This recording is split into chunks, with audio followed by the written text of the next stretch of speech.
So let's talk technology. I know it may seem like I'm bashing technology a lot because I do feel like it does create anxiety and anti socialism, but let's talk about the bright side of technology. So, the famous Apollo 11 moon landing took place on July 20th, 1969. This picture on screen now is showing how much coding it took to get Neil Armstrong and crew to the Sea of Tranquility. We now have the power of that times who knows how much just sitting in your pocket. I remember my mom telling me that she actually watched the moon landing when she was a kid, and I think that actually would have been pretty sick to watch. But it really is amazing when you think about it what technology can do. I mean, I can video call my uncle in another country to see his kids, to see his house, and just to see how they live. I'm also going to be able to see the nice weather. It's probably overexposed, but I probably wouldn't have to deal with this.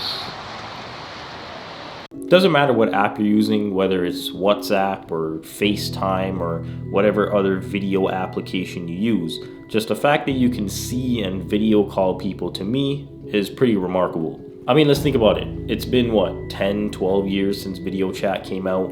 And before that, you had to mail letters, which took like 2 to 3 weeks if you're mailing internationally.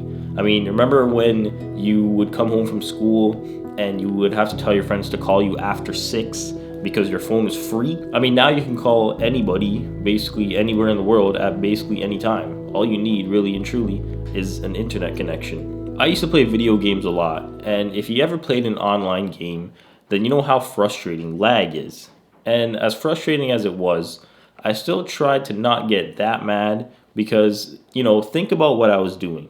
I was communicating with my team while simultaneously inputting controls on a wireless controller to control a virtual character, which were only like milliseconds behind. That's why I tried to not get too mad when I would lag or when I was lagging. Although that is easier said than done. It's crazy how technology has opened up this new dimension in terms of the world communicating. 50 years ago, there was no such thing as Spotify or Apple Music. I mean, really and truly, you had to go buy a record. Then they came out with Walkmans. Then they came out with CDs. Then everything went digital, and I remember downloading Kanye West's Graduation from LimeWire, putting it on my MP3, and going to school listening to the song Champion.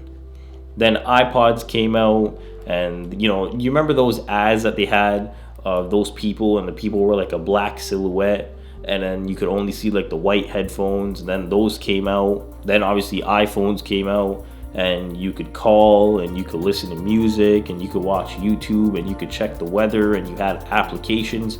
All this just from a little computer in your pocket. Now you have phones with 3 cameras and wireless Bluetooth headphones, and you can respond to text by talking into your smartwatch sitting on your wrist, and you can use your voice to ask Siri or Alexa to play a song, and you could call somebody or text your mom to tell her that you took the chicken out of the freezer and she's not going to come home and see it's still sitting there. Same thing with Siri and Alexa. You can ask them to play whatever action movie that just got added on Netflix right on the TV. The future generation, and even us to an extent, we don't have to ever deal with that situation of not remembering who was in a movie. Well, why? Because you go on Internet Movie Database and you look it up and it's right on your phone. I mean, you can tell Siri to order you food from Uber Eats. All these things using only your voice. You have access to almost every piece of information in the world. I mean, think about how many books that would take up, how heavy that would be. But you have all of this on this little computer in your pocket.